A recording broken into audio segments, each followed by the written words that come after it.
हिमाल steel presents यक्ष प्रश्न। हिमाल स्टील, हिमालले बढी सुरक्षित घर बनाउँछ। Powered by Bravo Bank, a reason for your success.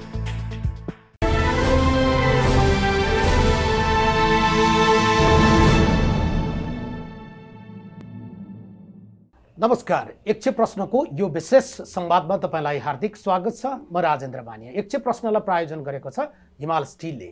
आजको यक्ष प्रश्न हामी सोध्छौं, नेपाल सरकारका उप प्रधानमन्त्री सीसीएमसी को संयोजक हुनुहुन्छ, सत्तारूढ घटक नेकपा एमालेको महासचिव हुनुहुन्छ ईश्वर पोखरेललाई आज हामी यक्ष प्रश्न सोध्छौं।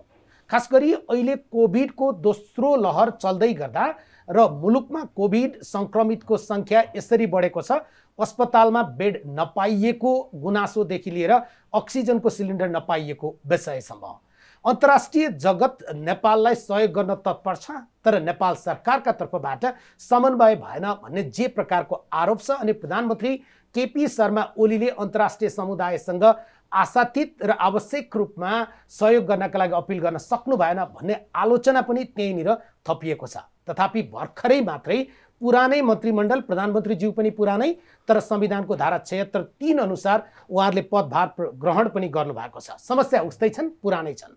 यी समस्याको समाधान र नेकपा एमाले अन्तिम क्षणमा आएर जसरी एक रहेको थियो, संसदमा विश्वासको मतको काम चल्दै गर्दा अनुपस्थित रहेको नेता माधव कुमार नेपाल पक्ष राजीनामा नदिने र पार्टी एकताका लागि अगाडि बढ्ने सिलसिला चल्दै गर्दा त्यसमा पनि पार्टीका महासचिव ईश्वर पोखरेलको भूमिका हुने नै भयो। त्यस अर्थमा अब सीसीएमसी के गरिरहेको छ, सरकार कसरी अगाडि बढिरहेको छ अनि एमाले एकता जोगाउन उहाँका तर्फबाट प्रयत्न के भयो र एमालेको भविष्य अब के हुन्छ, यिनै विषयका प्रश्न यक्ष प्रश्न सोध्छौं। माननीय उप प्रधानमन्त्री ईश्वर पोखरेललाई स्वागत छ कार्यक्रममा। हजुर, धन्यवाद। सबभन्दा पहिले उप प्रधानमन्त्रीज्यू, हामीले कोभिडको पहिलो लहर नेपालमा प्रवेश गर्दै गर्दा त्यसलाई एकत्रित रूपमा र संयोजन गरेर हाम्रा स्रोत साधन र जनशक्ति एकै ठाउँमा राखेर केन्द्रीय रूपमा त्यसका विरुद्ध लड्नका लागि तपाईँकै संयोजकत्वमा त्यति बेला पनि उप प्रधानमन्त्री हुनुहुन्थ्यो, रक्षा मन्त्रालयको जिम्मेवारीमा हुनुहुन्थ्यो, सीसीएमसी बनायौँ, त्यसको संयोजक तपाईँलाई बनायौँ। आज दोस्रो लहरको बिचमा मुलुक अगाडि बढिरहेछ। मृतकको सङ्ख्या, सङ्क्रमितको सङ्ख्या हेर्दाखेरिमा साह्रै डरलाग्दो अवस्था हामी देखिरहेछौँ। तपाईँ के देखिरहनु भएको छ? तपाईँले जे अहिले यो कोभिडको सङ्क्रमणसित गाँसिएर जस्तो एउटा गम्भीर एउटा त्यसको चित्र प्रस्तुत गर्नुभएको छ, यसमा विमति जनाउनु पर्ने आवश्यकता छैन। जे हो त्यही हो नै तपाईँले भन्नुभएको छ। तर यसमा म एउटा के जोड्न चाहन्छु भने कोभिड सङ्क्रमणको जुन पहिलो लहर चलिरहेको बेलामा हाम्रो भौतिक र मानसिक अवस्था कस्तो थियो भन्ने कुरालाई बिर्सनु हुँदैन। त्यसबेला हामी वास्तवमा त्यो विषय एउटा रहस्य, अत्यन्त रहस्यको विषय, त्यसले के गर्छ, कसो गर्छ भन्ने कुरा पनि एउटा अनजान जस्तै थियो, एउटा जानकारी नभएको विषय, अन्दाज गर्नुपर्ने विषय, के होला कसो होला एउटा सशङ्कित हुनुपर्ने विषय थियो। भौतिक रूपमा हामी भन्ने भने एउटा मात्रै दृष्टान्त मैले दिने गरेको छु। त्यसबेला यो कोभिडको सङ्क्रमितहरूको टेस्ट गर्नको लागि हामीसित ल्याब पनि थिएन भन्दा हुन्छ।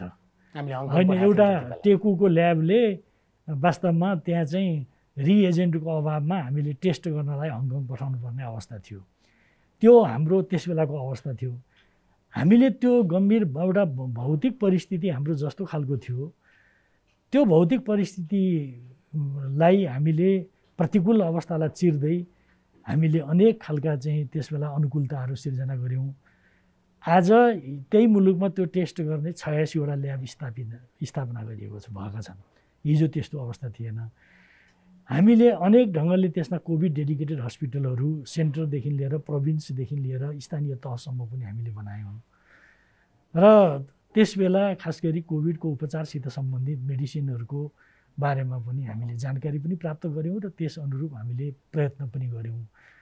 त त्यो अवस्थाबाट पछि एक ढङ्गले कोभिड सङ्क्रमणको लहर अलि कम भएपछि अब हुँदैन होला भन्ने खालको मानिसहरूलाई खालको पर्यो।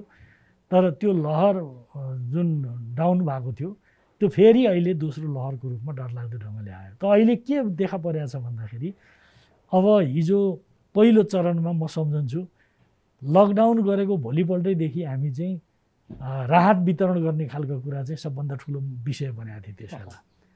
हामीलाई त्यसबेलै हाम्रा स्थानीय तहहरू, स्थानीय जननिर्वाचित प्रतिनिधि संस्थाहरू त्यसमा पुरै त्यसैमा केन्द्रित भएर लागे। आज हामी के देख्दैछौँ भने अक्सिजनको अभावले एउटा हाहाकारको स्थिति छ।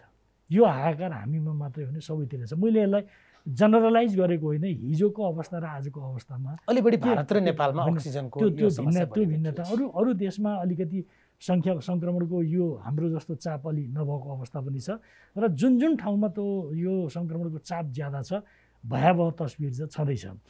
त आज हामी चाहिँ कस्तो समस्या झेल्दैछौँ भने मूलतः अक्सिजनको समस्या डरलाग्दो कस्तो भएको रहेछ भन्दा हाम्रो एउटा पूर्वाधार निर्माणको कस्तो खालको एउटा तस्बिर देख्छौँ भने ठुला हस्पिटल छन्, निजी क्षेत्रका करोडौँ अरबौँ लगाएर बनाएका हस्पिटलहरू छन्। त्यस्ता हस्पिटलमा समेत पनि आफ्नो इन्डिपेन्डेन्ट अक्सिजन प्लान्टहरू नभएको अवस्था, जबकि अक्सिजन प्लान्ट भनेको त त्यो हस्पिटलसित त्यो अन्य न्याश्रित रूपमा सम्बन्धित 24 घण्टा उहाँहरूलाई जुनै पनि बेलामा पनि चाहिने चिज थियो।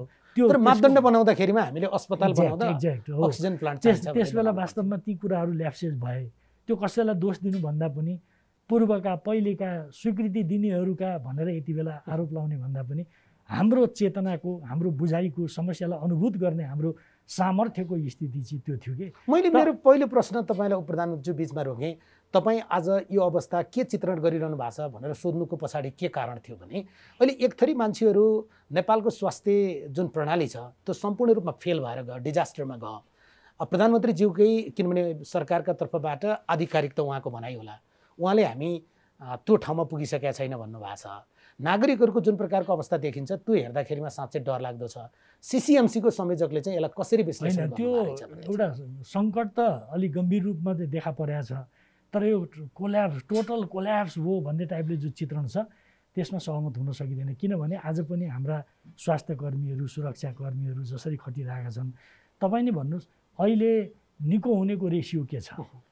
अहिले निको हुनेको टेस्ट गर्ने, यो परीक्षण गर्ने कुराहरूको हाम्रो अनुपात कस्तो छ? निको भएर फर्कनेहरू कति छन्? केही नगरी निको भएर फर्केका हुन् र त्यस्तो त होइन, भइरहेको छ काम। तर जस्तो ढङ्गको खास गरी यति बेला मैले प्रश्नै भन्नुपर्छ, अक्सिजनको हाहाकार भएको जुन अवस्था छ त्यसले गम्भीर बनाएको छ। हामी अक्सिजनसँगै आइसियु र भेन्टिलेटर पनि मूलतः अक्सिजनको हो भने त कस्तोसम्म पनि स्थिति छ भने त्यो हस्पिटलको कोरिडोरमा बसेर पनि मान्छे अक्सिजनको सिलिन्डर भयो भनेदेखि त्यहाँ अक्सिजन केही दिन उसलाई चाहिँ सहजीकरण गर्न सक्थ्यो, मान्छेको चाहिँ जीवन बचाउन सकिन्थ्यो। बेड भने अनुसार हुँदैन थियो होला, तर वास्तवमा अक्सिजनको कुरा चाहिँ जस्तो अहिले कस्तो स्थिति हो भने काठमाडौँ उपत्यकामा भन्नुहुन्छ भने 8000 litre production in an average per day हुने, यहाँ आवश्यकता भने 15-16 हजार लिटर पर डे चाहिनेछ। अब यस्तो अवस्थामा त हाहाकार त हुने भयो। देशभरिकै स्थिति पनि एउटा, तर हाहाकार चाहिँ भएको छ। स्थिति के देखिया छ भने प्रधानमन्त्रीज्यू, तपाईँ संयोजक पनि भए नाताले तपाईँका सूचना पनि आउला, मूल्य धेरै तिरेर चाहिँ पाइन्छ, सहज रूपमा खोज्दाखेरिमा पाइन्छ। तर यसलाई म तपाईँलाई के भन्न चाहन्छु भने कुनै पनि सङ्गति नमिलेको कुरा होला, प्रब्लम होला, तर यसलाई जनरलाइज गरेर यसको चित्रै यही हो भनेर प्रस्तुत नगरौँ। कहीँ भएको होला त्यस्तो, कहीँ कुनै ठाउँमा जस्तो अक्सिजन प्रोडक्सन हुने ठाउँमै त्यहाँ काम गर्ने मान्छेहरूबाटै कहीँ अलिकति तलमाथि यताउता परेको पनि होला, मूल्य धेर तिर्यो भने पाइने, नत्र भने नपाइने। अब यसलाई जेनरलाइज गरेर तपाईँले प्रस्तुत गरिदिनु, अनि जेनरलाइज भन्दा पनि देखिएको अस्पतालका बाहिरपट्टि ती प्रकारका बिचौलियाहरू पनि सक्रिय भए होइन होला नि, त्यस्तो केही होला, विकृति विसङ्गतिका कुराहरू पनि प्रब्लमको स्वरूप सँगसँगै विकृति विसङ्गतिहरू पनि सँगसँगै त्यसका बाई प्रडक्टको रूपमा जन्मन्छन्। त्यो भएको हुनसक्छ, तर त्यसलाई रोक्नुपर्छ। तर यही नै समग्र चिज हो भन्ने कुरा होइन। जस्तो अहिले भन्नुहुन्छ भने स्वास्थ्य मन्त्रालयले एउटा व्यवस्थित ढङ्गले हाम्रो अक्सिजनको प्रोडक्सनको स्थिति, हस्पिटलमा बेडहरू र पेसेन्टको त्यो उपस्थिति कति छ, त्यहाँ आगमन कति हुन्छ, बेडको सङ्ख्या कति छ र त्यहाँ चाप कति छ भन्ने कुराको आधारमा अनि हरेक हस्पिटलले अक्सिजन सिलिन्डर कति पाउने भनेर एउटा त्यसलाई रेगुलेट गरेर हस्पिटललाई त्यो अक्सिजन प्रोडक्सन गर्ने कारखानासित टाइअप गरिदिएको छ। र त्यहाँ टाइअप गर्दा पनि कतिपय कुरा मिलेको छैन होला, हिजो लिइरहेको सहज ढङ्गले लिइरहेको ठाउँ नभएर अर्को ठाउँ हुँदा हामी त्यहाँ अनुमति लिन जानुपर्ने भन्ने प्रश्न पनि उठेको होला। यस्ता अनेक खालका कुराहरू होलान्। जब एउटा पुरानो प्रचलित अभ्यासबाट हामी नयाँ अभ्यासमा जाँदाखेरि केही असहजता त हुन्छ, त्यो भएको होला। तर सँगसँगै म के भन्न चाहन्छु भने यो नर्मल बेला होइन, महामारी, यो महामारी नै हो नि। महामारी भएको हुनाले एउटा नर्मल हिसाबले मात्रै यसलाई सोच्नुपर्ने। कोही कोही बडो विश्लेषकहरू बुद्धिजीवी भन्नेहरूले भनेको सुन्छु मैले, पहिले नै तयारी गर्नु पर्थ्यो। महामारी हो, महामारीको के पहिले तयारी गर्नु? तर त्यहाँनिर बुद्धिजीवी विश्लेषक आलोचक पनि होलान् होइन? तपाईँलाई एउटा चिज त हो नि प्रधानमन्त्रीज्यू, पहिलो र दोस्रोको बिचमा हामीसँग केही समय थियो, त्यति बेला हामीले केही तयारी होइन। यस्तो नि, दोस्रो यो रूपमा आउँछ भन्ने कुरा कसले अन्दाज गरेको थियो कि हामी विशेषज्ञहरू हामीले भनेका थियौँ, सिसिएमसीको बैठकमा पनि सुझाव दिएका थियौँ भन्नुहुन्छ। तर यस्तो नि, त्यस्तो कुरा होइन। कुरा के हो भने हाम्रो मात्रै होइन, संसारको कुन मुलुकमा दोस्रो लहर चाहिँ यो ढङ्गले आउँछ। जस्तो भनौँ तपाईँ पानी पर्छ भनेर छाता बोकेर हिँड्नुभयो, गडाङ गुडुङ भयो, असिना आयो, आँधी हुरी आयो, छाता त काम लाग्दैन? छाता त थियो नि तपाईँसित। तर यी सबै चिज हुन्छ भने त अन्दाज गरेर त किन हिँडिनुहोस् भनेर हिजो किन पूर्व तयारी गरिएन भन्ने कुरा अब त खालि इतिहासबाट शिक्षा लिने कुरा भयो। अक्सिजन जल आजको दिनमा मान्छे बाँच्नका लागि पनि महत्त्वपूर्ण, आज त ती सङ्क्रमित बचाउनका लागि नहुने चिज। सरकारको तर्फबाट अक्सिजन पैसा तिरेर तपाईँहरूले छेलो खेलो पाउनुहुन्छ भन्ने दिन हामी ल्याउन सक्छौँ? बिल्कुल ल्याउन सक्छौँ। जस्तो आज मात्रै हामीले सिसिएमसीको बैठक प्रधानमन्त्रीजीकै उपस्थितिमा भएको छ। हिजो प्रधानमन्त्रीजीले 3.5 घन्टा 4 घन्टा जति विज्ञहरूसहित बस्नुभयो। स्वास्थ्य मन्त्रालयका विभिन्न विज्ञहरूसहित, विभिन्न सङ्गठनका प्रतिनिधिहरूसहित उहाँहरू बस्नुभयो र उहाँहरूका सबै कुराहरू सुनेर प्रधानमन्त्रीजीले के भन्नुभएको छ भने यो अक्सिजन सरकारको तर्फबाट ल्याउने हो वा निजी क्षेत्रलाई मोबिलाइज गरेर ल्याउने हो, त्यसमा कुनै रुकावट हुने छैन। त्यो कुरा पहिलो प्राथमिकता हुनेछ। जनताको जीवन बचाउने कुरा पहिलो प्राथमिकता हुनेछ। जनताको जीवन बचाउनको लागि सरकारले जे गर्नुपर्ने हो त्यो कुरा गर्छ भनेर भन्नुभएको छ। त्यही आधारमा आज हामीले केही प्रस्तावहरू बनाएका छौँ र त्यो प्रस्ताव भोलि मन्त्री परिषदको बैठकबाट औपचारिक ढङ्गले निर्णय भएर कार्यान्वयन हुन्छ। जनताले, दर्शकले, श्रोताले आजको दिनमा चाहेको चाहिँ यति समयसम्म बरु पैसै तिरेर पनि नेपाली जनताले खोप लाउन पाउँछन् भन्ने प्रकारको तपाईँको तर्फबाट मेरो तर्फबाट कमिटमेन्ट आओस्। तपाईँको यो कार्यक्रममा म के भन्न चाहन्छु भने भ्याक्सिन जहाँबाट पाइन्छ, जसरी पाइन्छ, त्यो भ्याक्सिन ल्याउने कुरालाई सरकारको उच्च प्राथमिकतामा हुनेछ। त्यो हामी ल्याउँछौँ। ल्याउने विधि तर त्यो त अमुक भयो नि होइन, अमुक होइन, ल्याउँछौँ भन्ने यो प्रतिबद्धता हो। यो म चाहिँ जेठ 15 गतेसम्म हाम्रो कोसिस त विदिन ए विक, तर हामीले यहाँ 1 हप्ताभित्र ल्याउँछौँ भन्न मात्र त भएन। त्यो ल्याउने ठाउँ पनि त्यस्तो अनुरूप हुनु पर्यो। त कतिपय कुराहरू त्यो उत्पादन गर्ने ठाउँसित पनि गाँसिएका छन्, हामीसित मात्रै सम्बन्धित हुन्नन्। विभिन्न मुलुकले लगेर स्टोर गरेका छन्। कोही मुलुकले के भन्छन् भने लगेको यो भ्याक्सिन चाहिँ हामी चाहिँ हाम्रो देशमा चाहिँ लगाउँदैनौँ, अर्कै लाउनु पर्यो भन्छन्। अनि त्यो देशमा लगेर राखेकाहरूसित कुरो गरेर ल्याउनु पर्ने पनि हुन्छ। त्यस कारणले यी कम्प्लिकेसनहरू छन्। तर म के भन्छु भने भ्याक्सिनको अभावमा कोही जनता रहनुपर्ने छैन। हामी सबै जनतालाई भ्याक्सिन लगाउने कुरा यो सरकारको जिम्मेवारी हो। सर्टेस्ट पोसिबल टाइममा हामी यो चिज। तर त्यति बेलासम्म जनताको हालत के हुन्छ भन्ने छ नि त।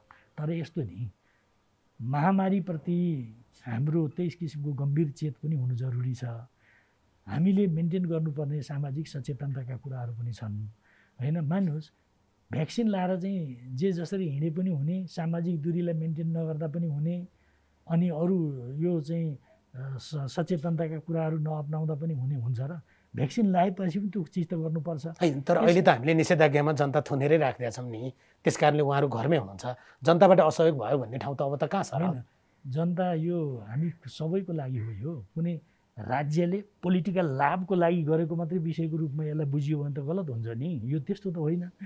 यो कुरा कस्तो हो भन्नु होला भने यो हामी सबैले मिलेर जुझ्नुपर्ने, पराजित गर्नुपर्ने विषय हो। राज्य अभिभावक भएको हुनाले अभिभावकीय भूमिका उसले योग्यतापूर्वक खेल्नुपर्छ। कहाँ कमजोरी हुनसक्छ, तर राज्यले अभिभावकीय भूमिका खेल्नुपर्छ, योग्यतापूर्वक यो भूमिका पुरा गर्नुपर्छ। तर सँगसँगै आम नागरिकहरूले पनि यो अभियानको एउटा सशक्त योद्धाको रूपमा भूमिका खेल्नुपर्छ। होइन भने त यो लडाइँ त यो मानव सभ्यता र संस्कृतिको विरुद्धको लडाइँ हो। यो त्यसकारण यो आक्रमण हो। त्यसको विरुद्धमा त हामी त एकताबद्ध भएर लाग्नु पर्यो। तर हाम्रो काम गराइको गतिका विषयमा पनि प्रश्न के भने कतिपयले लेखे, नयाँ दिल्लीमै अरविन्द केजरीवालले तपाईँ 5000 बेडको चाहिँ अस्पताल आइसोलेसन सेन्टरका रूपमा अक्सिजन प्लान्ट राखेर बनाउन सक्छन्, हामी चाहिँ केही पनि नबनाउने, गफ मात्रै गर्ने। हामीले पनि त्यस्तो केही नगरेको होइन। हामीले भनौँ न मैले अघि बताएँ हाम्रा सबै ठाउँका डेडिकेटेड हस्पिटलहरूको कुरा।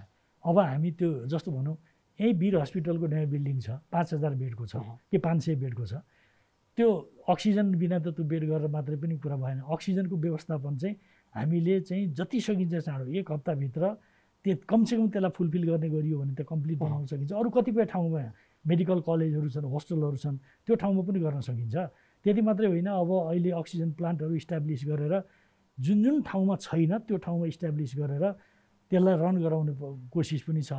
हामीले हाम्रो ठाउँ अनुसार अब के मैदान दिल्लीको रामलीला मैदानमा उनले बनाए। अब हाम्रो रामलीला मैदान जस्तो नहोला, तर पनि हाम्रो आफ्नो ठाउँमा त हामीले चाहिँ गरेका छौँ नि। होइन, तर आरोप के छ भने 3000 सिटको गोदावरीमा सभा हल उद्घाटन गरेँ भन्नुको सट्टा 300 सिटको अस्पताल उद्घाटन गरेँ भन्दा एउटा कम्युनिस्ट सरकारलाई लोक कल्याणकारी यसमा जस एउटा आशीर्वाद। तपाईँले के बुझ्नु भने 1.5 वर्ष अगाडि त्यो बन्न थाल्यो, त्यसको योजना अनुसार बन्न थाल्यो, कम्प्लिट भयो। अब अहिले कोभिड आएको छ, हस्पिटल बिनाका अरू कुनै पनि कुरा हुँदैनन्, जम्मै बन्द हुन्छन्, यस्तो कुरा त होइन। तर हाम्रो ध्यान सम्पूर्ण रूपमा यही लाग्नु पर्छ होला। 1.5 वर्ष म भन्दैछु तपाईँलाई, 1.5 वर्ष 2 वर्ष अगाडि काम प्रारम्भ भयो, अनि त्यो निर्धारित समयभित्र कम्प्लिट भयो। अब अहिले त त्यो हेर्नु पनि हुँदैन, उद्घाटन गर्ने त कुरा छोड्दै हेर्नु पनि हुँदैन, किनभने कोभिड आएको छ, हस्पिटलभन्दा बाहेक अरू हुँदैन भन्ने कुरा त हुँदैन। त्यो काम सम्पन्न भयो, त्यो आफ्नो ठाउँमा चाहिँ त्यसको। तर सँगसँगै प्रधानमन्त्रीले देशवासीको नाममा घोषणा गर्नुभएको छ, त्यो वीर हस्पिटलको कुरा चाहिँ हामी चाहिँ यो त्यसलाई एउटा सेन्ट्रल यो कोभिड सङ्क्रमणको सेन्ट्रल हस्पिटलको रूपमा त्यसलाई गर्छौँ भनेर उहाँले घोषणा गर्नुभयो। एक दोस्रो कुरा 7वटा प्रदेश र काठमाडौँ उपत्यकामा अब 1000 का हाम्रा चाहिँ होल्डिङ सेन्टरहरू हामी निर्माण गर्छौँ। ती होल्डिङ सेन्टर भनेका यो चाहिँ कस्तो भने यो तत्काल केही दिनको लागि मात्रै होइन, यो झन्डाले सेमी स्थायी पर्मानेन्ट पछिसम्म रहला सेमी पर्मानेन्ट होल्डिङ सेन्टरहरू बनाउँछौँ 1000 का 7वटा प्रदेशमा र काठमाडौँ उपत्यकामा त्यो गर्छौँ। र त्यसको स्पेस उपलब्ध गराउने स्थानीय प्रशासनले र नेपाली सेनाको डिजाइनमा त्यो चिज बन्छ सम्पूर्ण रूपमा। त्यसअनुसार अर्थ मन्त्रालयले बजेट दिएर अब काम प्रारम्भ भएको छ। मैले के भन्न खोजेको भने दिल्लीमा कसले गरे राम्रै गरे, ठिक छ, त्यसमा हामी प्रशंसा गरौँ, राम्रो कुरा सिक्दा नि मिल्छ, सिक्दा पनि हुन्छ। तर त्यहाँ गरे हाम्राले चाहिँ केही गरेन यस्तो कुरा होइन नि। तर अर्को आरोप पनि छ।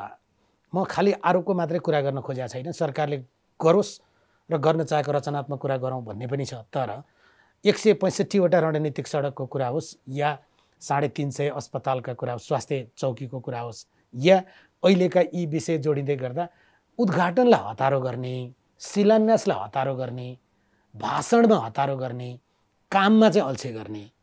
यहाँ समस्या यहीँ छ, माफ गर्नु होला तपाईँलाई मैले टिप्पणी गरेँ होइन, समस्या यहीँ छ कि जस्तो भनौँ रणनीतिक महत्त्वका सडक के कोही नेताले भने जस्तै त्यो नभएको हो। प्रारम्भ भएका छन्, बजेट एलोकेट गरिएको छ, नेक्स्ट इयर कम्प्लिट हुनेवाला छन्। र ती सबै रणनीतिक महत्त्वका सडकहरू यस्ता रणनीतिक महत्त्वका सडकहरू जुन प्रदेशको योजनामा छैनन्, स्थानीय तहमा छैनन् र सङ्घीय सरकारको योजनामा छैनन्, त्यस्ता सडकहरू रणनीतिक महत्त्वका सडकको रूपमा ती सडकहरूलाई प्रारम्भ गरिएको छ। एक ती औपचारिक ढङ्गले एकै दिन, किनभने सबै ठाउँमा स्क्याटर्ड शिलान्यास प्रारम्भ कि काम प्रारम्भ? काम प्रारम्भ। कतिपय ठाउँमा तपाईँलाई म भन्छु स्थलगत ढङ्गले त्यसको अध्ययन गर्नुहोस्। काम प्रारम्भ, कोही काम अलि अगाडि बढिसकेका छन्, कोही भर्खर सुरु भएका छन्, यी कामहरू भएका छन्। एक दोस्रो कुरो तपाईँले यो जुन हलको उद्घाटनको कुरा गर्नुभयो, मैले भने अघि त्यो धरारा पनि जोड्नु मिल्छ, धरारा पनि जोड्नु मिल्छ, अनि कम्प्लिट भयो। अब तलतिर उदाङ्गै छ, माथि मात्रै ठडिया छ, त्यस्तो कुरा पनि होइन। यही छ दृष्टि दोष भनेको यही हो। त्यो के हो भने देखिएको चिज त कसरी दृष्टि दोष भएर चस्मा मात्रै आज नलाको, त्यस्तो होइन। कुरो के हो भन्नु होला भने तल मान्नुहोस् पार्किङका व्यवस्था तल गर्ने, त्यति मात्रै होइन, फुड स्टलहरूका कुराहरू कम्प्लिट भएका छैनन्। अथवा त्यहाँ चाहिँ कति 4000 कि 400 कति कारहरू पार्किङ हुने, मोटरसाइकल पार्किङका कुरा, त्यहाँ चाहिँ यो चाहिँ सोभिनियर सपहरू चाहिँ कम्प्लिट भइसकेको छैन, अथवा सङ्ग्रहालय, ती अरू खालका कतिपय कुरा। तर धरारा यस्ता जे थियो त्यो त कम्प्लिट भएको छ, ठडिएको त ठडिनै पर्यो। त्यो प्रश्नमा आज नछौँ। होइन, मैले खालि के भन्न खोजेको भने विषयलाई कसरी हेर्ने, जस्तो भन्नु तपाईँले अर्को के सोध्नु भएको थियो, रणनीति महत्त्वको सडक अस्पताल, स्वास्थ्य चौकी, अस्पतालको लागि त्यो स्वास्थ्य चौकीको लागि एकै पटक कति अरब यो 395 कतिवटा हस्पिटल एकैपटक, त्यो खालि घोषणा मात्रै होइन, अर्थ मन्त्रालयबाट बजेट समेत पठाइएको छ। 2 अरब 56 करोड बजेट समेत त्यो पठाइएको छ ती हस्पिटलहरू निर्माणको लागि अहिले पहिलो लट। त्यस कारणले खालि कुरो मात्रै गरिएको होइन त्यो। होइन, ती बन्नुपर्छ एउटा पाटो हो, तर आजको हाम्रो प्राथमिकताको विषय चाहिँ जनता लकडाउनमा छन्। लकडाउन कहिलेसम्म लैजाने हो? निषेधाज्ञा लकडाउन पनि यसमा यस्तो नि, निषेधाज्ञा भनेको के हो भने यो स्थितिजन्य कुरा हो। जस्तो मान्नुहोस् सङ्क्रमण बढ्दै गइसकेपछि यसलाई चेन ब्रेक हुनुपर्छ भन्ने छ नि। यो चेन यदि ब्रेक भएन, सङ्क्रमणको चेन ब्रेक भएन भने त ब्रेक गर्नको लागि योभन्दा पनि अझै स्ट्रङ ढङ्गले जानुपर्ने पनि हुनसक्छ। यो कुनै विशेषज्ञको सल्लाह कस्तो छ तपाईँलाई? मनोगत हो त्यो। उहाँहरू के भन्दा विशेषज्ञहरूसित सल्लाह लिँदा उहाँहरू के भन्दै हुनुहुन्छ भने यो चेन जसरी ब्रेक हुनुपर्थ्यो ब्रेक भएको छैन, यसलाई सिरियसली लिनुपर्छ र यो चेन ब्रेक नगर्ने हो भने झन् यो सङ्क्रमण चाहिँ फैलिने डर भनेको लकडाउन या निषेधाज्ञा अझ कडा गर्ने उहाँको सुझाव हो। यसलाई चेन ब्रेक गर्नुपर्ने जरुरत छ। तपाईँहरू हेर्नुहोस् अहिले पनि निषेधाज्ञा छ, काम भए पनि नभए पनि मान्छे त्यसै चाहिँ टहल्या छन्, हिँडेका छन्, यस्तो स्थिति छ। त्यस कारणले यो कुनै हाम्रो रहरले या राजनीतिक उद्देश्य प्राप्त गर्नको लागि गरेका चिज भन्दा पनि यो सङ्क्रमणले सिर्जना गरेको बाध्यता हो। यो बाध्यतालाई बुझ्नु जरुरी छ। फेरि हाम्रो कुनै पोलिटिकल डिसिजन भन्दा पनि विज्ञहरू सहितको एउटा परामर्शबाट नै कुनै निष्कर्षमा पुग्ने हो यो मामलामा। त्यस कारणले अब सङ्कट आइरहेको बेलामा सङ्कटलाई समाधान गर्ने हाम्रा स्टेपहरू के हुन् त्यो कुरा पनि हेर्नुपर्छ। चीनबाट या अन्य विभिन्न मुलुकबाट नेपाल बाहिर रहेका हाम्रा नागरिकहरूबाट पनि अक्सिजनको सिलिन्डरहरू आउने क्रम या सहयोग आउने क्रम पनि छ। कहिलेसम्म यसमा अब अक्सिजन चाहिँ हामी पर्याप्त दिन्छौँ भनेर नागरिकले आश्वस्त कसरी ल्याउनुहुन्छ भनेर पहिले बुझ्नुहोस्। जस्तो भनौँ पहिले त हामीसितै भएकाहरूलाई हामी व्यवस्थित गर्छौँ। जस्तो कतिपय यो अक्सिजन इन्डस्ट्रीहरू कारखानाहरू मेसिन बिग्रेका भत्किएका अनेक कुरा थिए, त्यसलाई रिपेयर गर्नुपर्ने जरुरी थियो। केही पार्ट पूर्जाका जरुरी थिए, ती सेललाई पनि रिभाइभ गर्नुपर्ने जरुरी थियो। कतिपयका अक्सिजन कारखानाहरूमा टेक्निसियनहरू सबै यो चाहिँ पोजिटिभ भएकोले थन्किएका छन्, त्यहाँ सुरक्षा निकायका मान्छेहरूले गएर सञ्चालन गरिरहेका छन्। यो सबै स्थिति छ एक। दोस्रो कुरा अब यसलाई फुलफिल गर्ने तरिका भनेको हामीले G2G गरेर कहीँबाट मतलब ल्याउनु पर्ने कुरा हो भने अक्सिजन प्लान्ट कायम गर्नको लागि सरकारी स्तरबाट ल्याउने वा निजी तहबाट ल्याउँछन् भने पनि तिनीहरूलाई विथ फुल एस्युरेन्स उनीहरूलाई ल्याउनको लागि चाहिँ हामी त्यो चाहिँ अगाडि बढ्नको लागि प्रोत्साहित गरेका छौँ। त्यो औपचारिक ढङ्गले हिजो प्रधानमन्त्रीजीले व्यवसायीहरूको बिचमा पनि यो कुरा बताउनु भएको छ। हामी त्यस अनुरूप नै जान्छौँ। यो अनि जहाँसम्म बाहिर बसेका नेपालीहरू या हाम्रा जस्तो इन्टरनेसनल एजेन्सीहरू WHO यो UN को कन्ट्री डाइरेक्टर यहाँ जुन बस्नु भएको छ उहाँसित मैले नै कुरा गरेको छु।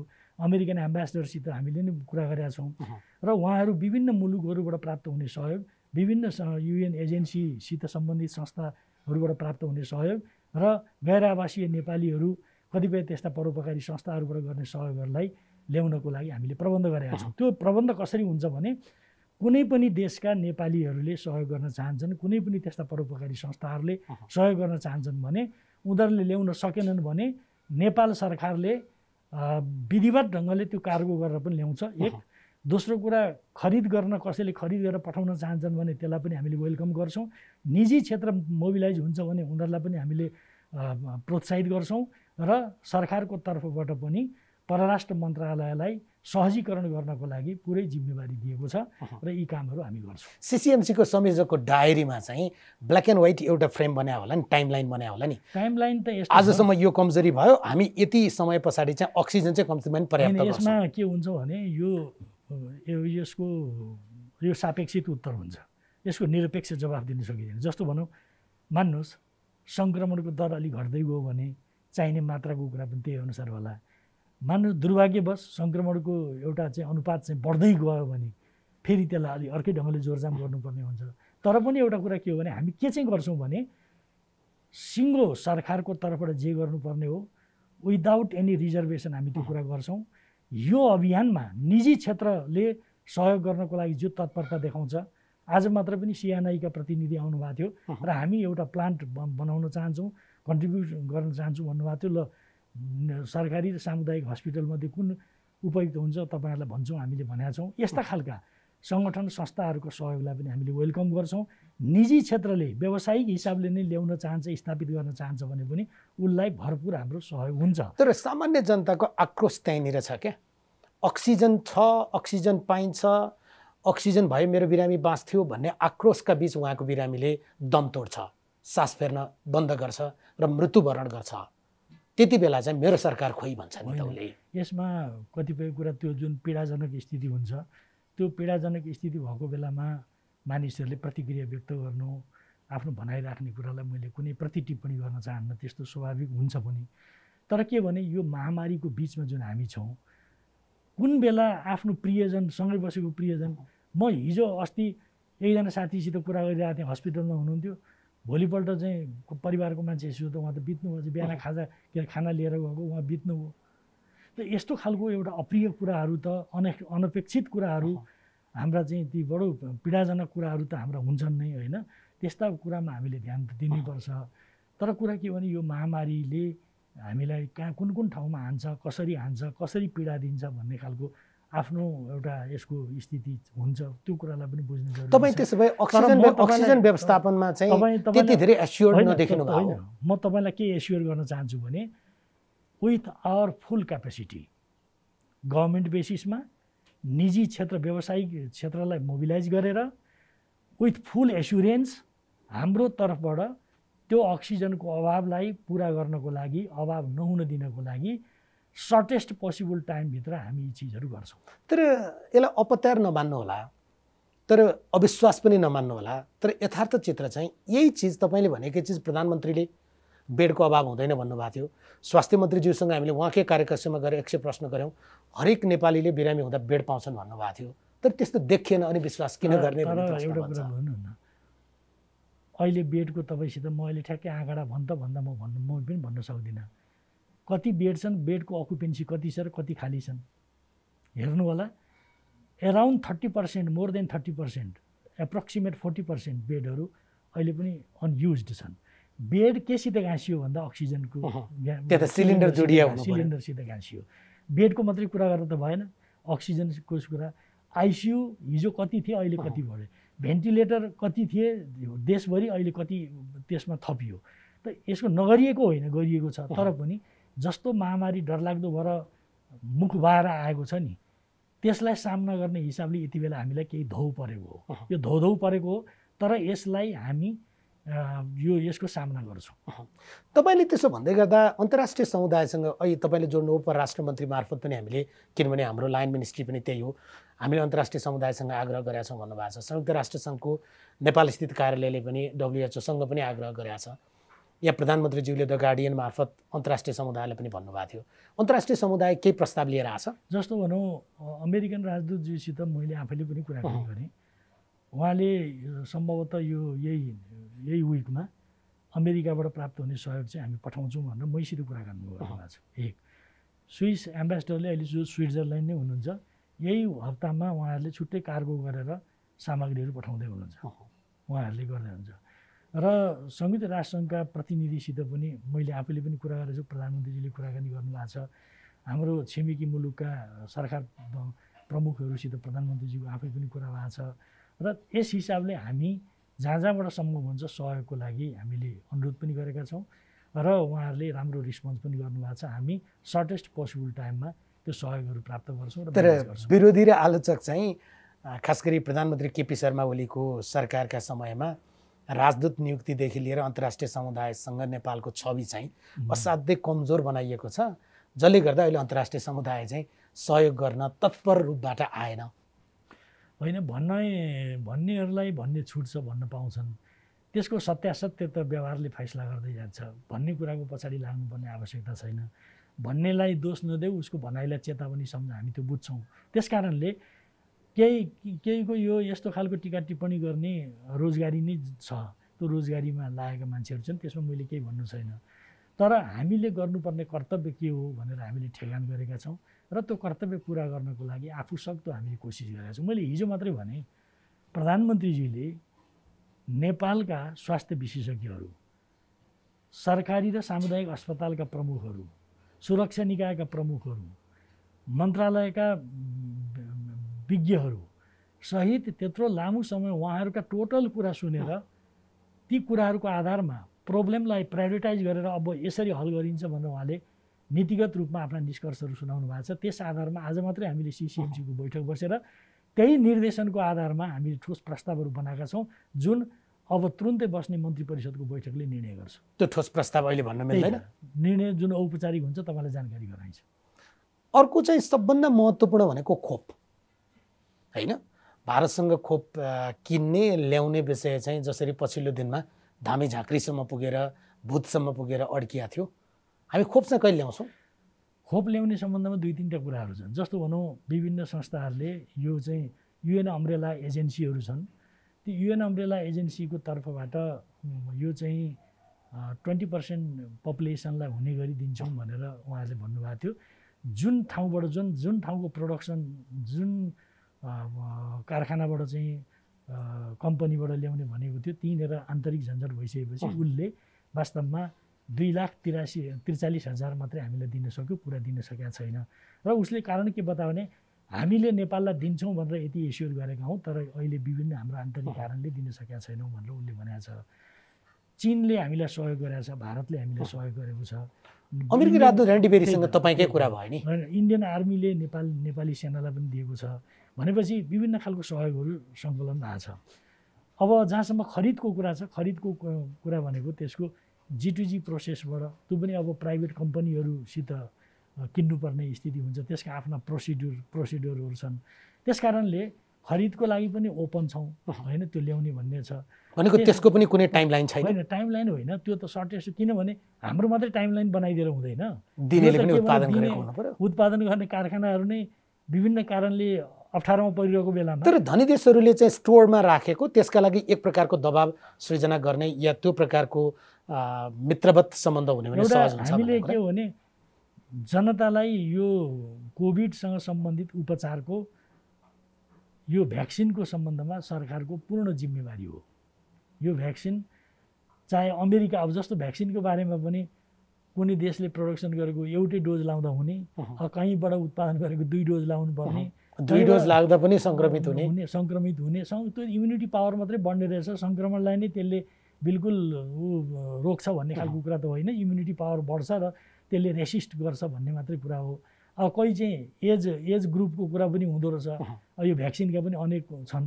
त्यस कारणले अब हामीले आएका भ्याक्सिनलाई त्यस अनुरूप नै सदुपयोग गरेर लगाउने कुरा। निषेधाज्ञा कडा गर्नु होला, आवश्यकताका हिसाबले विज्ञले दिएको सुझावका हिसाबले कतिपय अप्रिय निर्णय पनि सरकारमा बस्ने मान्छेले गर्न पर्ला, त्यो त एउटा ठाउँमा भयो। तर त्यो बिचमा जनता चाहिँ के खाएर बस्छन्?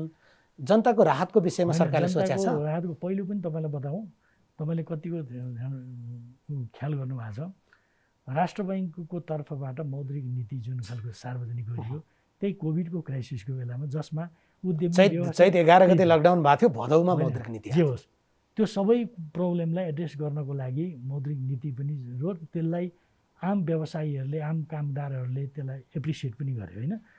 स्वाभाविक चाहिँ यी समस्याहरू आउँदाखेरि हामीले के स्टेप चाल्नुपर्छ त्यो कुरा गर्नु जरुरी छ। यो लकडाउनले जुन हाम्रो अर्थतन्त्र, हाम्रो आर्थिक क्रियाकलापहरूलाई प्रभाव पारेको हुन्छ, त्यो प्रभाव पारेका कारणले जसको जीवन चाहिँ तहसनहस हुने स्थिति छ, त्यसमा सोच्नु पनि पर्छ। हामी उपयुक्त ढङ्गले डिसिजन गर्छौँ होइन। तपाईँ अब झन्डै यो 1 महिनाको अवधि हुँदैछ, यो बेलामा जनताले के खायो होला? उनीहरूको ती गरिब जनता के जो दिनभरि काम गर्छन् र बेलुका खान्छन्, भोलिपल्ट बिहान पनि खान्छन्, अर्को दिन फेरि काम गर्न जान्छन्, उनीहरूको विषय चाहिँ सरकारको कानमा परेको छ। अहिले पनि बिल्कुल कानमा परेको छ। र त्यसमा के गरिएको छ भने ती कामहरू चाहिँ जुन ठाउँमा औद्योगिक प्रतिष्ठानहरू या कारखानाहरू या हाम्रा काम गर्ने थलोहरू छन्, त्यो जुन प्रतिष्ठानले गराउने हो नि त्यो ठाउँमा त्यहीँभित्र रहेर निश्चित एउटा चाहिँ प्रोटोकललाई पालन गरेर उनीहरूलाई काम गराउने, त्यहीँ बसेर बाहिर फेरि हिँडुल आउजाउ नगरिकन त्यो स्वास्थ्य प्रोटोकललाई ख्याल गरेर गर्ने भन्ने कुरा निर्णय नै छ। त्यस अनुरूप नै कामहरू भइरहेका छन्। अनौपचारिक मजदुरहरूको कुरा गरौँ न, त्यो महाबौद्धमा नाम्लो लिएर हिँड्ने एउटा दाइको कुरा गरौँ, सोरुखुट्टेमा मकै पोल्ने दिदीको कुरा गरौँ, बालाजु चोकमा जुत्ता सिउने दाइको कुरा गरौँ, उनीहरूको त रोजगारी होइन। त्यसमा त यो एउटा सङ्कट आइसकेपछि त सङ्कटले त यो नर्मल मानसीय ढङ्गले सोच्ने कुरा त आएन। सङ्कट भनेको त सङ्कट हो, विभिन्न ठाउँमा सङ्कट। सरकारले के दिनुपर्छ? राहतको प्याकेज जस्तो लाग्दैन? म भन्दैछु तपाईँलाई, राहतको कुरा त हामीले यति राम्रो अभ्यास गरेका थियौँ। पहिलो राहत हामीले पहिल्यै दिनदेखि त्यहाँ देख्नु भएन राहत वितरण गर्नेहरू दाहिने हातमा घडी बाँधेका यतातिर टेलिभिजनसँगै लगेर अनि राहतमा चाहिँ त्यो टुनी खेलमा गएर पूर्व प्रधानमन्त्रीज्यूले होइन दाल यसो दाल दिने फोटो आउँदैन भनेर उता हेर्दाखेरि दाल कचौरामा पर्नुको साटो भुइँमा पार्ने नेताहरू पनि देख्नुभयो नि त्यस्ता हो। हामीलाई त्यो अभिनय गर्नु छैन, हामी त्यस्तो अभिनय हुन्छ भनेर कामै नगर्ने नि भएन। त्यस्तो पनि होइन। कुरो के हो भने वास्तवमा राहत दिनुपर्ने जनतालाई राहत दिने कुरा के उपयुक्त हुन्छ, कुन तरिकाले गर्नुपर्ने हुन्छ त्यो त हामीले गर्ने त्यसको योजना बन्दैछ, बन्छ, त्यसको योजना बन्छ। हामी यही 15 गते घोषणा हुने जुन हाम्रो बजेट प्रस्तुत हुन्छ त्यो बजेटमा पनि त्यसका कुराहरू हामी ल्याउँछौँ, ती कुराहरू हुन्छ। होइन जनता चाहिँ रोगले बाँचियो भने नि भोकले मरिन्छ भन्ने ठाउँमा पुगिसकेका छन्। होइन यस्तो नि महामारी नै आइलागेको छ त को कसरी मर्दैछन् देखिरहनु भएको छ नि। अनि जनताले तिरेको कर चाहिँ किन बाँधेर राख्नु पर्यो त? जनतालाई आवश्यक परेका बेला त दिन पर्यो। भन्दैछु कि तपाईँ डिरेल हुँदै हुनुहुन्छ। तपाईँलाई म भन्दैछु यो विषय सरकार भने त सरकार जसरी हिँड्दै एउटा मन्त्रीले फ्याट्टा बोल्दै हिँड्ने त होइन होला, विधिवत ढङ्गले बोल्नु पर्यो। त्यो भनेको के हो त भन्दा आउने बजेट भाषणमा 15 गते जेठ जुन बजेट प्रस्तुत हुन्छ त्यो बजेट प्रस्तुत हुँदाखेरि नै यो समस्यालाई पनि एड्रेस गर्ने हिसाबले हामी प्रस्तुत हुन्छ। सर्वसाधारणलाई राहत दिनलाई प्रधानमन्त्रीज्यू फेरि सोच्यो, सर्वसाधारणलाई राहत दिनलाई उसलाई 2 किलो चामल, आधा किलो दाल, 1 पोका नुन, 1 पोका तेल दिनलाई यो सबै कुर्नुपर्छ र? होइन सबै कुर्नु पर्दैन, तर राज्यले हुँदा त हिँड्दै कुनै स्थानीय निकायले गरे जस्तो एक ठाउँबाट गरे जस्तो मात्रै कुरो हुँदैन। राज्यले सेन्ट्रल प्लानिङ चाहिँ त्यसरी गर्छ। एक दोस्रो कुरा राज्यका विभिन्न अङ्गहरू छन् ती पनि परिचालित हुन्छन्, तर केन्द्रीय ढङ्गले सरकारको तर्फबाट बोल्नु पर्दाखेरि हामी बजेट प्रस्तुत गरिरहँदा यो प्रब्लमलाई पनि एड्रेस गर्ने ढङ्गले आउँछौँ। अर्को तपाईँमाथि आशंका मानिसले के गरेका छन् भने तपाईँ चाहिँ बिचमा पर्नुभयो। तपाईँ भनेको सिसिएमसी, एकातिर स्वास्थ्य मन्त्रालय छ, अर्थात् हामीले बनाइदिएका 2वटा सरकार प्रदेश र स्थानीय सरकार छन्, अर्कोतिर प्रधानमन्त्री हुनुहुन्छ, प्रधानमन्त्री अल इन वान हाम्रो प्रधानमन्त्री, त्यस्तो आरोप लाग्छ या प्रशंसा हुन्छ। सिसिएमसी चाहिँ बिचमा कतै लट्कियो, तथापि ईश्वर पोखरेल आफैमा क्षमतावान मान्छे। तर एउटा कुरा के भने नि बुझ्नु के पर्यो भने यो कोभिड सङ्क्रमण सुरु भइसकेपछि हाम्रा विभिन्न फेज छन्।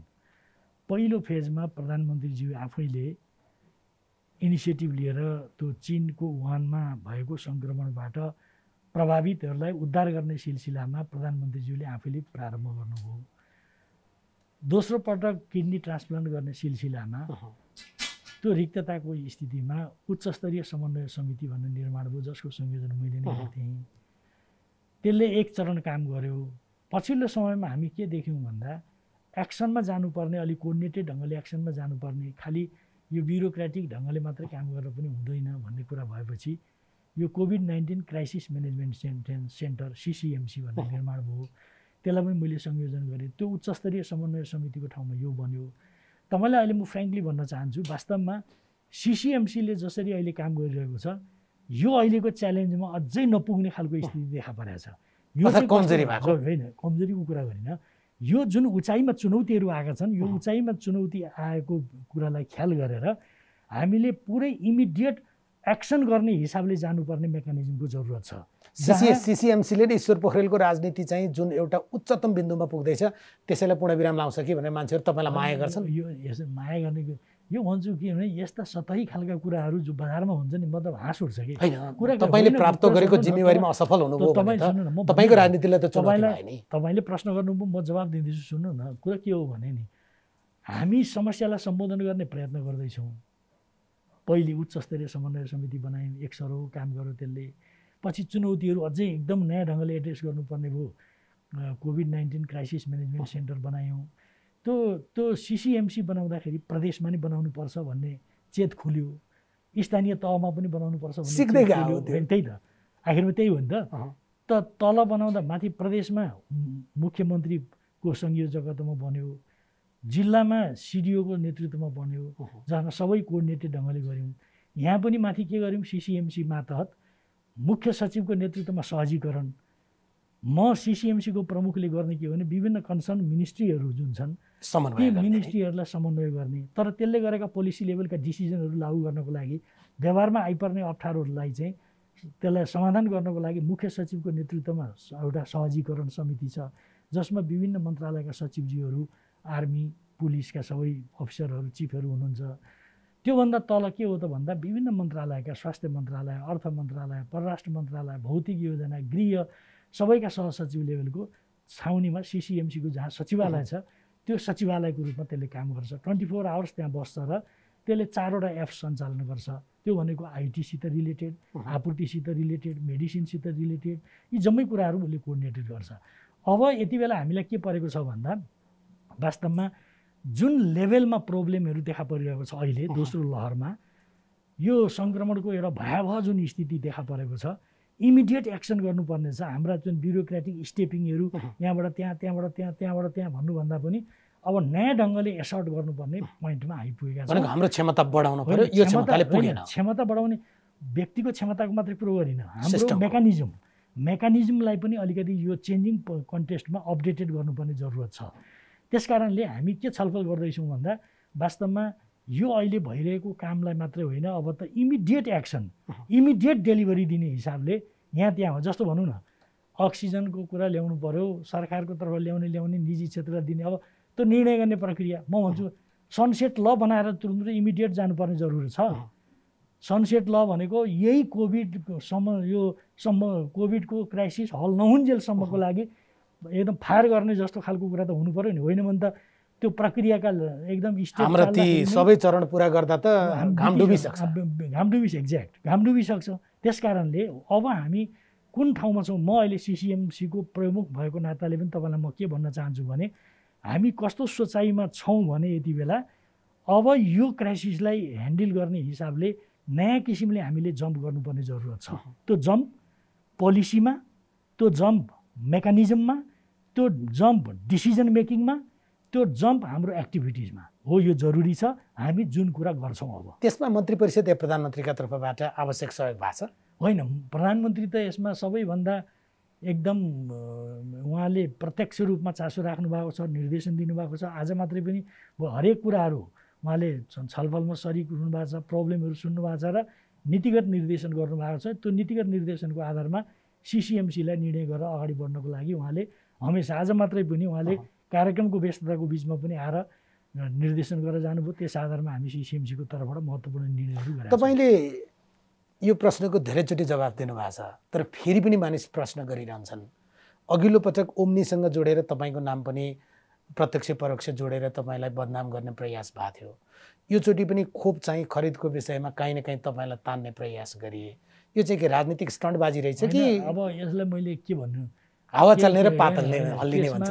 त्यसमा चाहिँ मान्छेहरूले अब आफ्नो ढङ्गले कुराहरू गर्छन्। त्यसमा चाहिँ त्यस बेलाको कुराहरू त मैले बताइसकेँ।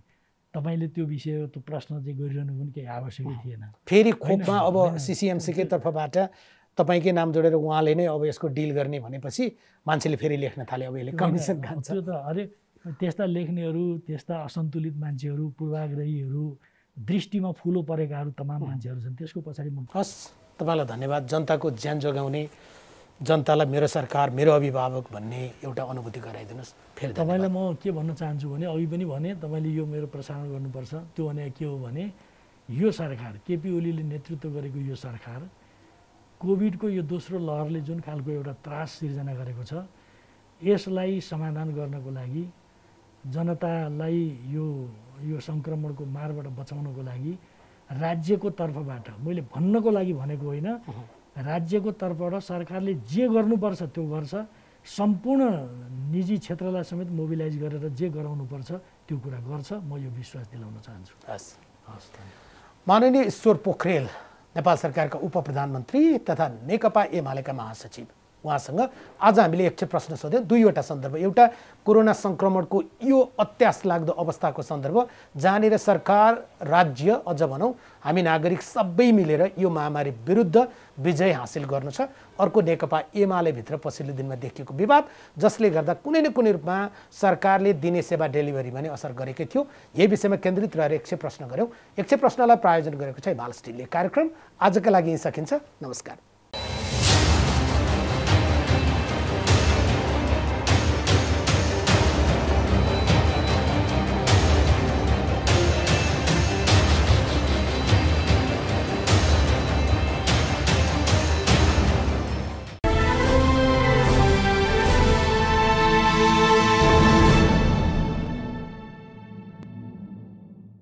हिमाल स्टिल प्रेजेन्ट्स यक्ष प्रश्न।